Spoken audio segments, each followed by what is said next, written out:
அவரை நோக்கி கூப்பிடுகிற தேவ பிள்ளைகளுக்கு கர்த்தர் யாவையும் செய்து முடிக்க வல்லமை உள்ளவராயிருக்கிறார்.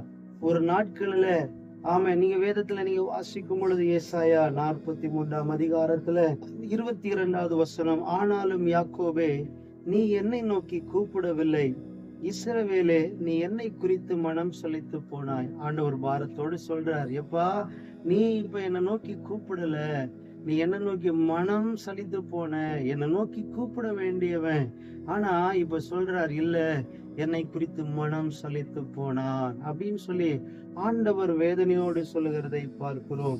அது மாத்திரமல்ல, ஆசாவை குறித்து நீங்கள் வாசிக்கும் பொழுது 2 நாளாகமத்தின் புஸ்தகம் அதனுடைய 17ஆம் அதிகாரம் 12வது வசனத்துல சொல்லப்பட்டிருக்கிறது, ஆசா அரசாண்ட 39ஆம் வருஷத்தில் தன் கால்களில் வியாதி கண்டு அவன் நோவு மிகவும் உக்கிரமாய் இருந்தது.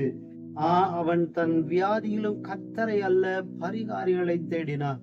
ஒரு நாட்களில பலமுள்ளவனுக்காகிலும் பலனற்றவனுக்காகிலும் உதவி செய்கிறது உமக்கு லேசான காரியம் என்று சொல்லி கர்த்தரை சார்ந்து கொண்டவன், கர்த்தரை சார்ந்து ஜெயம் பெற்று கொண்டவன்.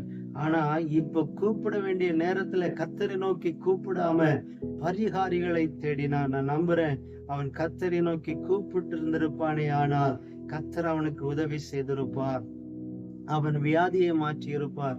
இன்னைக்கு நம்ம அநேக நேரத்துல பரிகாரிகளை தேடுறோம், ஆனா கர்த்தரை நோக்கி கூப்பிடுறத மறந்துட்டோம். ஆண்டவர் எதிர்பார்க்கிறார், அவரை நோக்கி கூப்பிடுகிற தம்முடைய பிள்ளைகளுக்கு அவர் யாவையும் செய்து முடிக்க அவர் வல்லமை உள்ளவராயிருக்கிறார்.